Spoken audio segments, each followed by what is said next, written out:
Saudações e bem-vindo a este mais um episódio de uma série alusiva aos 50 anos da Independência Nacional. E hoje queremos falar precisamente do nosso setor, o setor da comunicação social. O nosso convidado é Fernando Gonçalves, um jornalista moçambicano.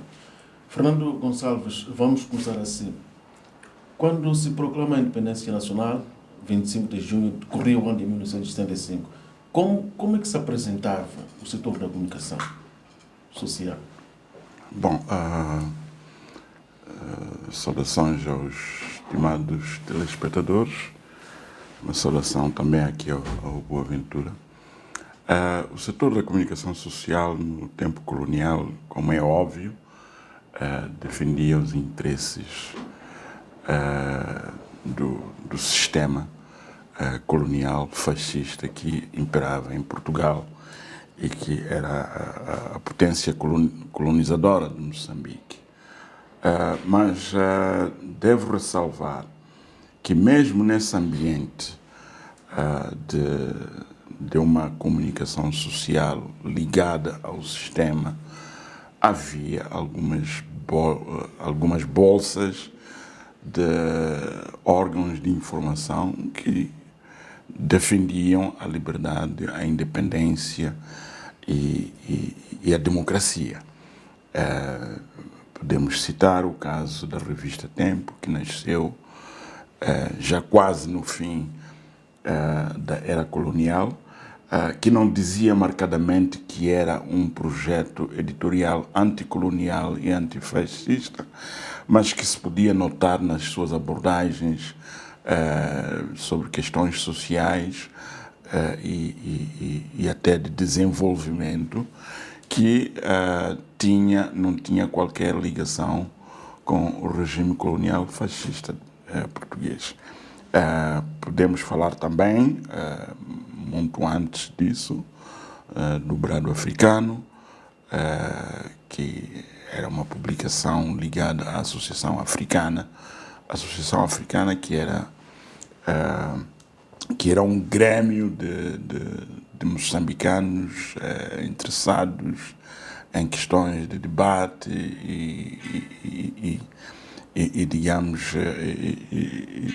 de debate e de análise daquilo que eram os fenómenos políticos, económicos, sociais e culturais também da época. Obviamente que aplicando técnicas que não davam muito a entender junto das autoridades coloniais portuguesas que era um projeto de liberdade, um projeto de democracia. Isso significa, portanto, que não se podia evitar nessa época o fenômeno da censura? Naquela época a censura fazia parte do regime, estava oficializada. Agora, os órgãos sabiam como contornar a censura também. Em qualquer parte do mundo onde há censura, é óbvio que aqueles que não acreditam na censura ou que estão contra a censura vão encontrar mecanismos de a contornar. A censura é uma perca de tempo, não tem consequências. Essencialmente, quais são os moçambicanos que trabalhavam para esses órgãos? Moçambicanos de Moçambique ou moçambicanos de Moçambique e de Portugal? Bom, havia um misto. Penso que havia moçambicanos, quer dizer, brancos portugueses nascidos em Moçambique, mas também havia outros que vinham de Portugal e consideravam Moçambique como sua terra. Há muitos portugueses que vieram para Moçambique ainda bebés, em tenra idade, e que as vivências que eles tiveram foram em Moçambique e, portanto, se consideravam nessa altura, e talvez até hoje se consideram mais moçambicanos do que portugueses. Havia muito poucos moçambicanos a trabalhar nesses órgãos. Sei que, por exemplo, no Diário da Beira, que estava sediado na Beira, mas que tinha uma delegação aqui em Maputo. Havia alguns moçambicanos, por exemplo, o Arlindo Lopes é um desses moçambicanos, trabalhava lá, e nos últimos anos do colonialismo, já lá para os anos 72, 73 e 74, começavam a surgir alguns elementos, digamos, africanos que começavam a interessar-se por atividades jornalísticas. Nessas publicações que existiram até a altura da proclamação da independência nacional, era possível encontrar algo que pudesse estar a passar alguma informação que tivesse a ver com a luta de libertação que acabou durante 10 anos? Bom, eu não posso falar de forma categórica, porque quando Moçambique se tornou independente, eu tinha 16 anos, portanto era adolescente, mas acompanhava a vida na cidade, nos subúrbios, e portanto não estava alheio ao que acontecia à minha volta. E como estudante, obviamente, lia jornais, lia revistas e outras publicações. Mas, na sua última fase, o fascismo era muito intolerante, como sempre, né? Em todo lado onde há regimes autoritários, autocráticos, eles, na sua fase terminal, tendem a ser muito viscerais, porque acreditam que estão a perder o espaço e querem defender, mas infelizmente, ou felizmente, né, eles acabam sucumbindo. E penso que não havia formas, naquela altura, das pessoas com frontalidade e de forma aberta confrontarem o regime. Portanto, faziam de forma muito subtil, por exemplo, reportagens sobre a vida nos bairros suburbanos, que mostrava claramente a dicotomia que havia entre a vida dos africanos nos bairros suburbanos e a vida dos europeus na zona urbana da cidade. O que nós podia evitar a partir de uma certa fase da luta armada era a chegada das emissões da Voz da Frelimo, que reportava tudo que tinha a ver com esta luta que os moçambicanos acabaram iniciando e veio a durar cerca de 10 anos. Mas esta escuta desta emissão custou bastante caro para alguns moçambicanos. Sim, obviamente, não tenho dados numéricos que me ajudem a chegar a essa conclusão, mas é verdade que na fase terminal já do colonialismo e do fascismo, havia mais moçambicanos a escutarem a Voz da Frelimo, incluindo eu próprio. E, portanto, já naquela altura, pessoas da minha idade já percebiam, já sabiam, e até nos subúrbios onde nós vivíamos, às vezes falávamos assim, de forma muito discreta, mencionava-se o nome da Frelimo, não era novidade para ninguém. Claro que era proibido, naquela altura, as pessoas escutarem a Voz da Frelimo em ambientes abertos. Eu, por exemplo, escutava a Voz da Frelimo escondido num canto. Tinha um rádio pequeno, naquela altura, que eu levava e ficava num canto e nem sequer ninguém sabia onde eu estava. E colocava no ouvido e ouvia aquilo que eles diziam, etc. Evidentemente que nós tínhamos instruções para nunca repetir em público aquilo que ouvíamos ou aquilo que sabíamos. Tinha instruções de quem? Dos pais, obviamente. Penso que os meus pais, naquela altura, já tinham consciência do que estava a acontecer e havia conversas ao nível doméstico sobre... havia determinadas horas em que estávamos todos sentados no mesmo sítio e havia conversas de família, os conselhos dos pais, etc. E nesse momento os pais aproveitavam para transmitir essa mensagem de que vocês têm que ter cuidado porque há um sistema que é contra aqueles que estão contra esse mesmo sistema. Moçambique, quando proclama a sua independência nacional, 25 de junho de 1975, existiam no país 4 órgãos de comunicação social, nomeadamente uma rádio e 3 publicações. Percorre-se um período dos primeiros anos depois da independência nacional e a situação muda. Como que se apresentava o quadro nos primeiros anos da independência nacional? Como é que passa a apresentar-se? Bom, é uma fase de transição, né?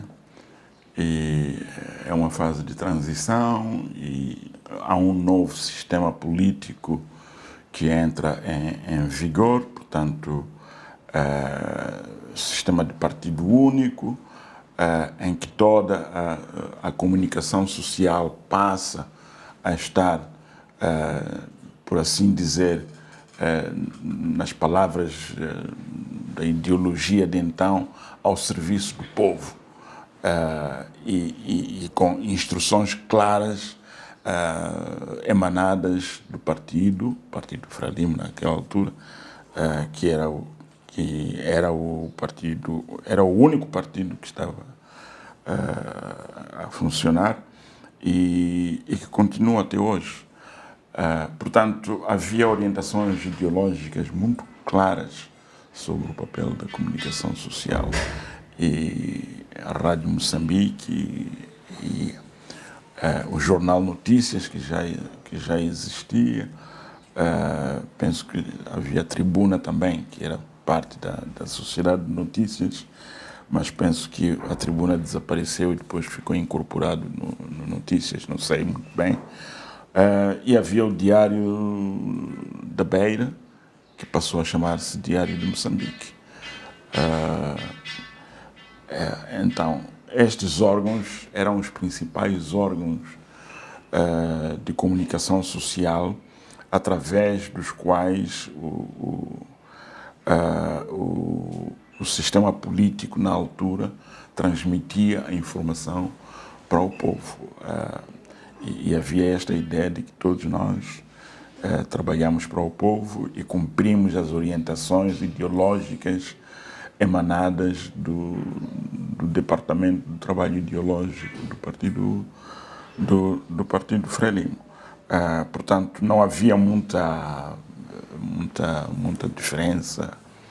Havia jornalistas que havia expectativas de que esses jornalistas eram também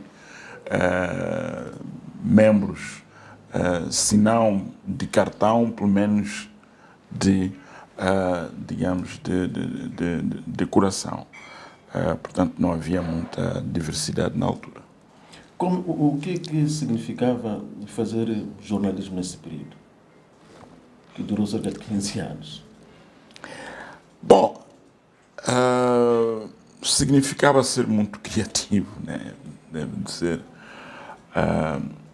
porque os jornalistas naquele momento eram instruídos a seguir aquilo que é a linha política, a linha ideológica. Em detrimento das técnicas de jornalismo? Não em detrimento das técnicas de jornalismo. As técnicas de jornalismo estavam lá, mas elas eram usadas para alcançar o objetivo fundamental, que é a luta do povo pela independência, pela consolidação da independência, pelo desenvolvimento econômico, isso tudo. O tal jornalismo de desenvolvimento que se esperava que fosse feito. É verdade que havia uma grande latitude que permitia aos jornalistas abordarem os assuntos que quisessem abordar. Portanto, não. Ninguém era proibido de ir buscar certas matérias e vir tratar e publicar. Com exceção daquelas matérias que tinham a ver com questões militares, com questões que têm a ver com a guerra. E mesmo em relação à guerra, era possível fazer a cobertura da guerra, claro que de uma forma controlada, porque, por exemplo, você não podia escrever, dizer que um grupo das Forças Armadas ou das FPLM foi atacado, quantos morreram. Não se podia fazer isso, mas penso que geralmente, no cômputo geral, o que havia era orientações para serem cumpridas. O que é que pesava mais nessa altura, a censura ou a autocensura? Bom, eu acho que nunca houve censura. Havia um entendimento da parte dos jornalistas sobre quais são os seus limites dentro do panorama que vigorava naquela altura. E talvez podemos dizer que os jornalistas exerciam, de certa maneira, um elemento de autocensura. Mas nunca houve uma censura oficialmente imposta, dizer que as pessoas não podem tratar destas ou daquelas matérias. Mas penso que os jornalistas sabiam quais eram os limites da sua atuação.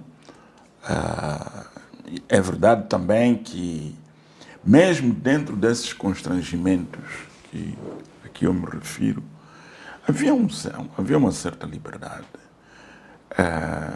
Houve um e outro caso de jornalistas que tiveram problemas. Lembro-me que o Carlos Cardoso, com quem trabalhava na agência de informação de Moçambique, passou uns dias na cadeia da Machaba por um trabalho que ele tinha feito, que as autoridades na altura acharam que não era correto, mas mesmo isso não era uma política oficial de prender jornalistas e encarcerar jornalistas.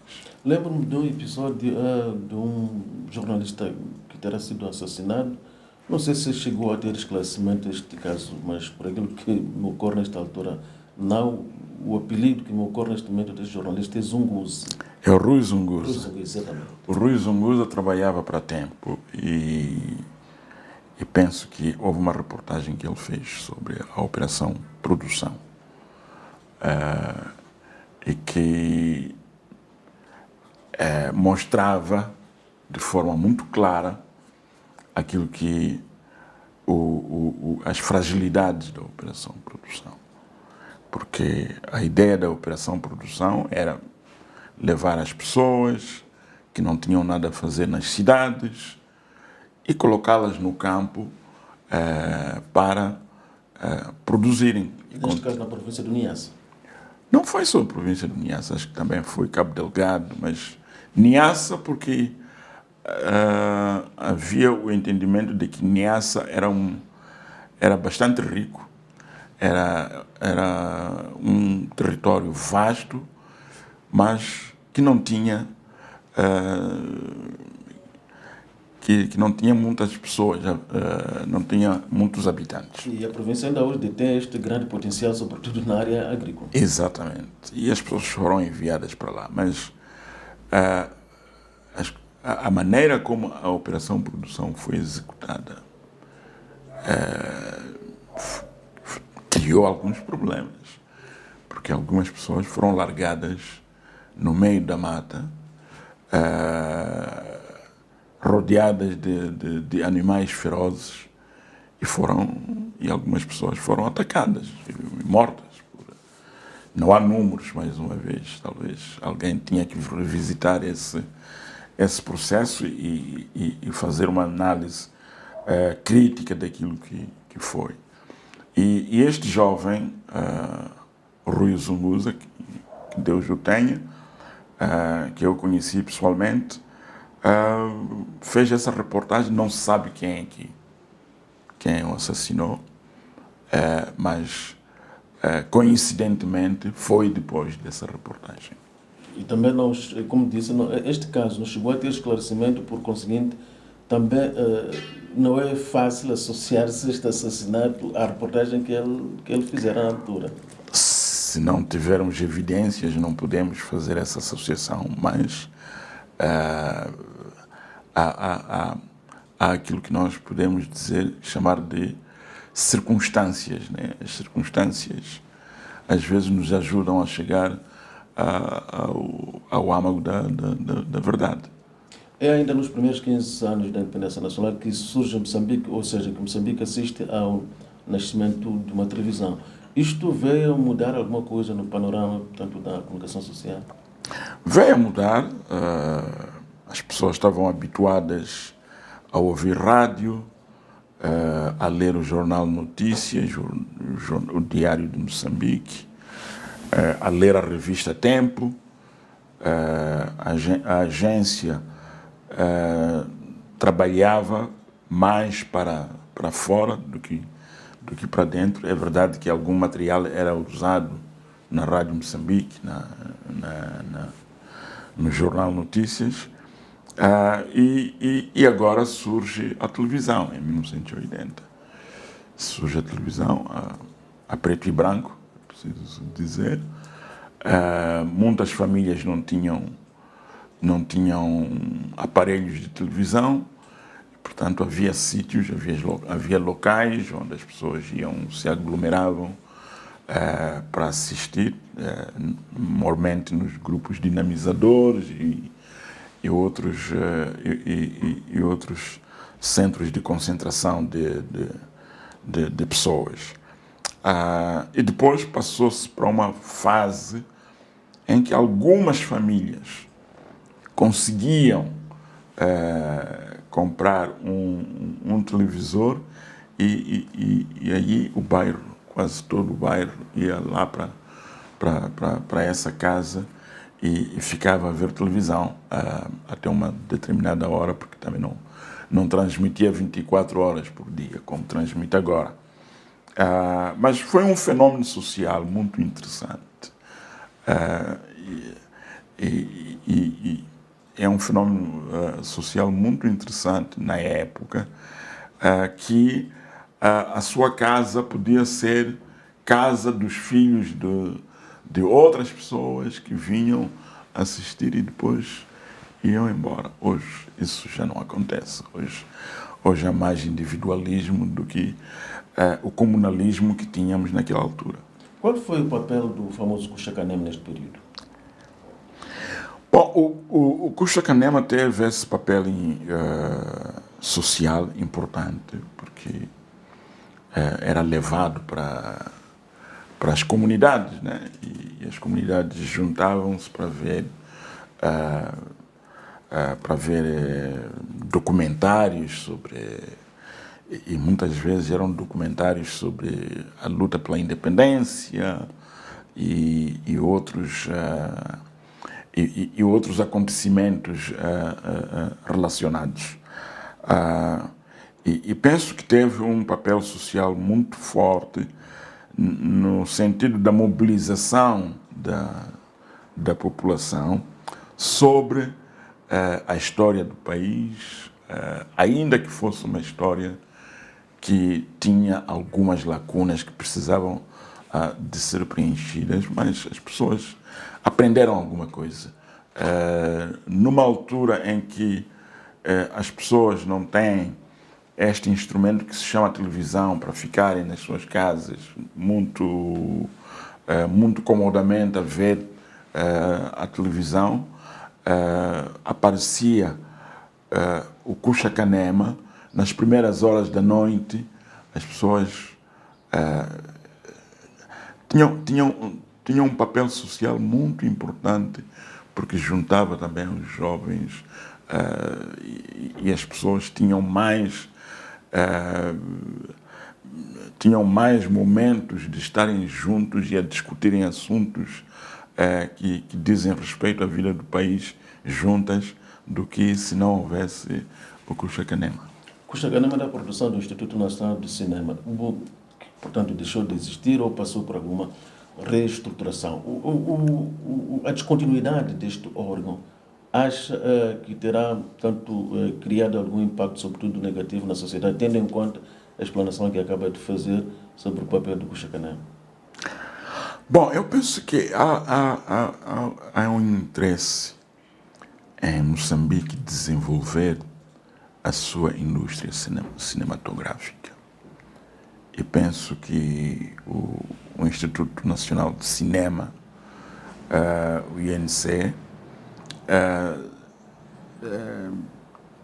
tinha ou devia ter este papel de impulsionador da indústria cinematográfica de Moçambique. Há muitas histórias que precisam de ser ditas, que precisam de ser narradas por moçambicanos sobre Moçambique.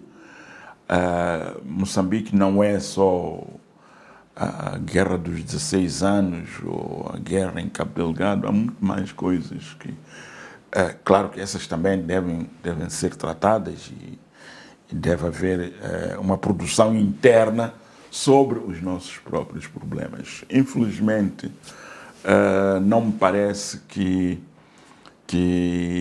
o INC tenha alguma robustez neste momento, e eu penso que é muito lamentável, porque o que vai acontecer é que os equipas do estrangeiro é que hão de vir para Moçambique para contar uma história que devia ser contada pelos próprios moçambicanos.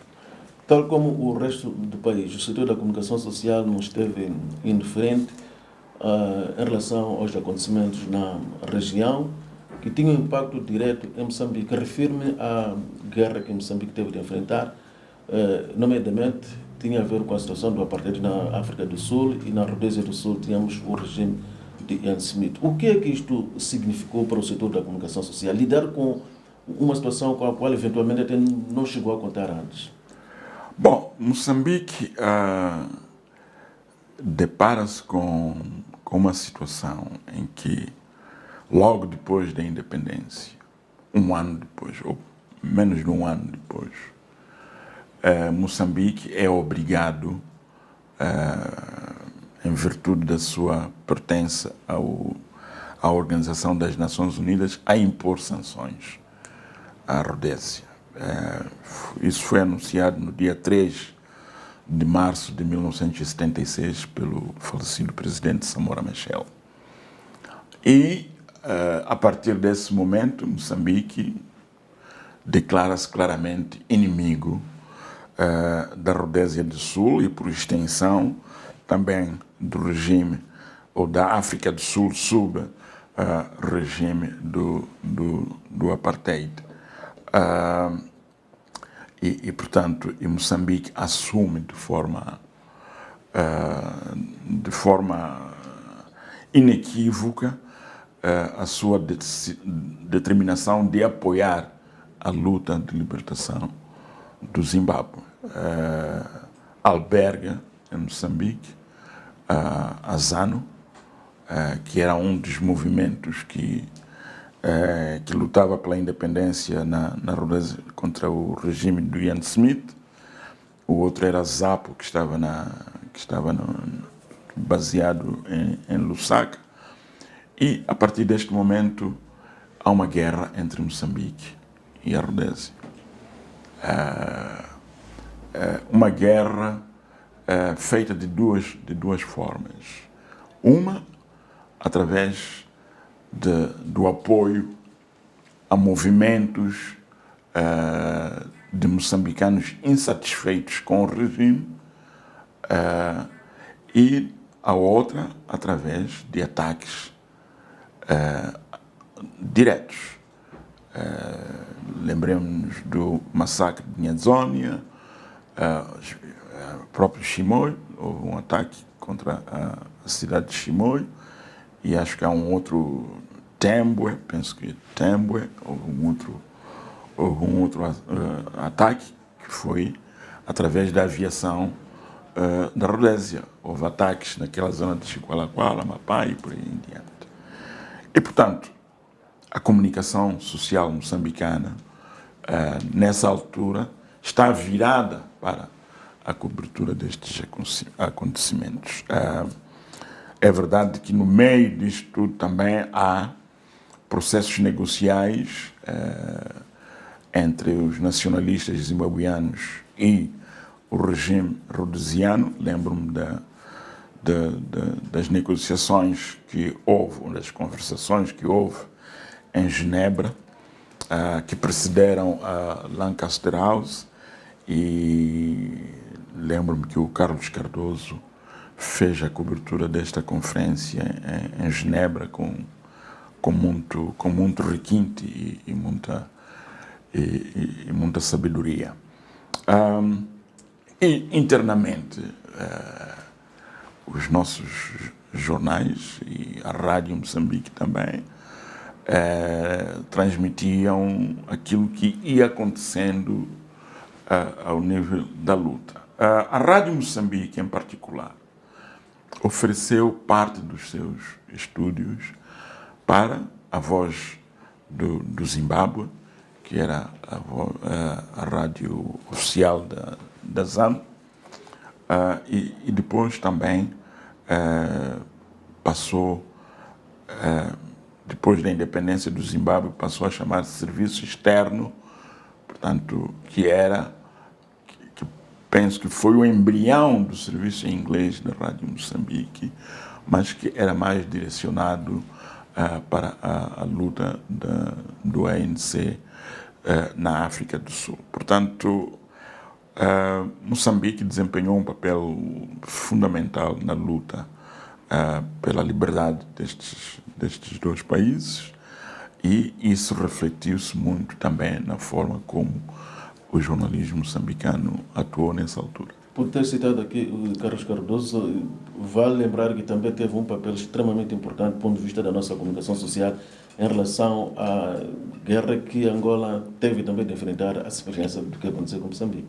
Sim, o Carlos Cardoso também teve um papel fundamental nas reportagens que fez sobre a guerra em Angola, incluindo a grande batalha do Cuito-Cuanaval. Claro que depois houve problemas, porque se é possível fazer uma comparação, podemos dizer que o ambiente de controle sobre a comunicação social era menos forte em Moçambique do que em Angola. Em Angola era tudo do MPLA, não havia outra voz. E o Cardoso, com a sua cultura moçambicana, de certo modo extravasou esses limites e chegou mesmo a haver um conflito diplomático entre Moçambique e Angola. Não foi de grande monta, mas houve tensões diplomáticas entre Moçambique e Angola por causa desse trabalho que o Carlos Cardoso foi fazer. Como é que a comunicação social moçambicana reportou a relação entre Moçambique e o Malau de Cambisbanda? Porque a relação não chegou a ser tão saudável assim. Não. Enquanto viveu o presidente Samora Machel. Não foi saudável. É preciso lembrar que em setembro de 86, penso que um mês antes da sua morte, o presidente Samora Machel esteve em Tete, visitou Tete e esteve na zona de fronteira com Malawi, penso que é Angônia, e ele ameaçou que ia instalar mísseis virados contra o Malawi. Foi um dos momentos mais baixos das relações entre Moçambique e o Malawi. Porque o Malawi teve sempre uma visão muito ambígua, mesmo sobre a independência de Moçambique. A teoria de Camus Banda sobre Moçambique era uma teoria bastante problemática, porque havia ambições territorialistas da parte dele sobre Moçambique. E então, com a ideia de que o Malawi estava a apoiar a Renamo na sua luta contra o governo de Moçambique, solidificou ainda mais esta ideia de que de hostilidade. E isso refletiu-se muito também na maneira como a imprensa moçambicana tratou esse assunto. Lembro-me que nós, ao nível da IME, tentamos estabelecer relações com a MANA, que era a agência de informação do Malawi, mas foi uma relação bastante difícil. Fernando Gonçalves, a Constituição de 1990 veio mudar o quadro e surge, portanto, esta mudança compreendeu a abertura total para a emergência de muitos órgãos de comunicação social. Das 4 publicações que havia quando se proclama a independência nacional, hoje podemos citar, existem 275 rádios, 147 estações de televisão e 785 jornais. É verdade que nem todos estes órgãos de comunicação social estão em pleno. Qual é o mérito desta Constituição de 1990, que veio também a trazer a primeira lei de imprensa em Moçambique independente? Bom, foi uma viragem muito marcante na história política de Moçambique, porque nós tínhamos uma Constituição que foi aprovada um pouco antes da independência, no Tofo, em Inhambane, que dizia que a Frelimo era a força dirigente, portanto, e que o presidente da Frelimo era o presidente da República Popular de Moçambique, e praticamente era uma Constituição onde o princípio da separação de poderes praticamente não existe, ou não existia. O presidente Samora Machel era presidente da República, era comandante em chefe das Forças Armadas, era presidente da Assembleia Nacional Popular, era isso? Ou Assembleia Popular. Assembleia Popular. E era presidente. Então, estava em frente de tudo. Estava em frente de tudo. Claro que, mesmo antes da Constituição de 1990, há uma revisão constitucional em 1986. É verdade que eu não tenho certeza se essa revisão chegou a ser aprovada, mas é essa revisão que dá lugar ao nascimento do cargo de primeiro-ministro. Você se lembra, Boaventura, o presidente Samora Machel, nessa altura, fez um discurso muito longo para depois justificar que tinha tomado a decisão de indicar um primeiro-ministro. E era parte já deste processo de revisão da Constituição de 1975. Não sei se chegou a materializar ou não, mas depois surge a Constituição de 1990. Já com o presidente Chissano. Já com o presidente Chissano. e basicamente a Constituição de 1990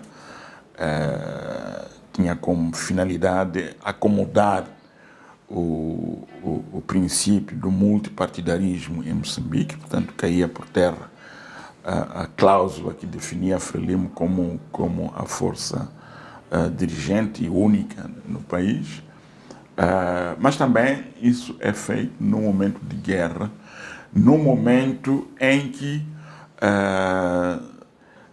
que se iniciam as conversações entre o governo e a RENAMO para acabar com a guerra dos 16 anos. E obviamente que uma das, não diria exigências, mas uma das modalidades para facilitar esse negócio, essas negociações era a abertura ao sistema multipartidário, o que queria dizer que, uma vez concluídas as negociações e assinados os acordos, a RENAMO poderia operar em Moçambique livremente como um partido político, não só a RENAMO, mas outros partidos políticos.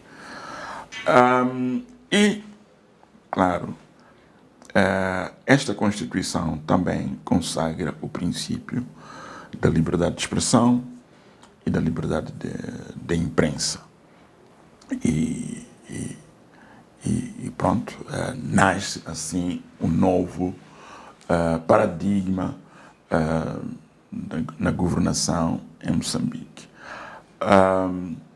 Devo dizer que estes princípios da liberdade de expressão, da liberdade de imprensa e também do direito à informação são ampliados e consolidados pela Constituição de 2004, que é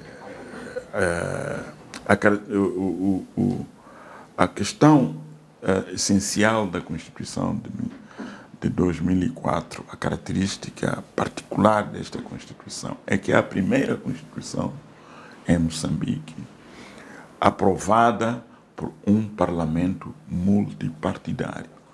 E é preciso lembrar que é uma Constituição que foi aprovada por aclamação, ou seja, todos os deputados, os 250 deputados da Assembleia da República na altura aprovaram esta Constituição. E daí o significado particular desta Constituição de 2004. Mas a Constituição de 1990 é a viragem para a democracia, para o pluralismo, para uma democracia liberal que hoje prevalece em Moçambique. É fruto da Constituição de 90 que o país passa a ter a lei de imprensa, que até, diga-se, portanto, em boa verdade, foi da iniciativa dos próprios jornalistas. Sim, houve um movimento quando se estava a trabalhar no texto da Constituição da República, constatou-se que não havia nenhum capítulo ou disposições sobre a liberdade de expressão e a liberdade de imprensa. Ora, os que eram mais informados naquela altura entenderam que não era possível ter uma democracia liberal sem ter estes princípios consagrados na Constituição. E daí nasce o movimento que podemos, por ausência de melhor expressão, podemos chamar de o direito do povo à informação, que foi liderado pelos jornalistas mais velhos na altura, e nós só seguimos o movimento, mas houve um documento que foi feito circular entre a classe jornalística, que foi assinado e foi enviado ao Partido Frelimo, ao governo, e lembro-me que dentro desse processo, ali na sede do Sindicato Nacional de Jornalistas, hoje, na altura era Organização Nacional de Jornalistas, houve um encontro com o presidente Chissano. Quis perceber melhor, ouvir o que é que de facto estava a acontecer. E, a partir daí, a Constituição, a redação da Constituição passou a envolver cláusulas ou disposições sobre a liberdade de expressão e a liberdade de imprensa. Do ponto de vista quantitativo, houve grande crescimento, olhando para os números que anunciei anteriormente. E do ponto de vista da qualidade da nossa comunicação social nos tempos de hoje, é verdade que estamos a falar de contextos totalmente distintos. Eu penso que houve muita euforia e surgiram iniciativas e não são empresariais. Se tivermos tempo podemos falar disso. Não são iniciativas empresariais, são iniciativas libertárias, digamos assim. Ou seja, as pessoas sentem que chegou o momento da liberdade e que podem tomar as suas próprias iniciativas para exercerem esta liberdade. E surgem órgãos de comunicação social privados, cooperativos, comunitários, etc. Tal e qual como eles existem hoje. E eu não tenho como verificar esses números que aqui disse, mas é possível que seja o caso. São números oficiais? São números oficiais. São números oficiais. Mas também não sei se todos esses órgãos estão em funcionamento. Grande parte não está. Mas reflete esta ideia de que eu tenho liberdade, posso criar aquilo que eu quero. Agora é preciso... A única razão porque nem todos eles estão a funcionar, é porque não têm meios. Não tem meios, recursos. Não têm recursos. Fazer informação não é coisa tão barata. É muito caro, mesmo que a vontade esteja lá, né? Portanto, mas eu penso que há uma viragem, nasce uma nova era, e esta era é a era que hoje vivemos e vamos fazendo o melhor que podemos fazer para consolidar este ambiente de liberdade de expressão. O que é que justifica os grandes problemas de qualidade que temos hoje, comparativamente aos tempos anteriores, em que nem sequer tínhamos escolas de formação de jornalismo quando Moçambique proclama a sua independência nacional? Hoje temos formação até a nível superior. Entretanto, assistimos a muitos atropelos no exercício de jornalismo em Moçambique, quando falamos do ponto de vista da ética, do rigor. Eu não sei se são tantos problemas assim. Eu acho que há problemas e nós temos que ter a coragem de enfrentar esses problemas se queremos uma sociedade sã e onde as pessoas são dignas, onde as pessoas... onde a liberdade significa a dignidade do ser humano. Mas esses problemas são problemas que vão existir e são problemas inerentes ao processo e são problemas que ao longo do tempo vamos conseguir. E é preciso sublinhar que muitos órgãos de comunicação social, sobretudo os jornalistas, estão a funcionar em condições extremamente precárias, chegam a faltar contratos de trabalho, para não falar de salário. Bom, este é um assunto muito crítico que se tem falado. Mas a solução não é uma solução administrativa.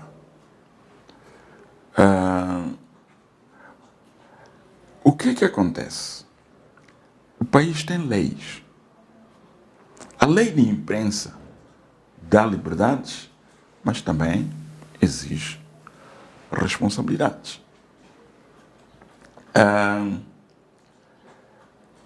Quem é que fiscaliza a lei de imprensa, por exemplo? Quem é que fiscaliza as empresas jornalísticas?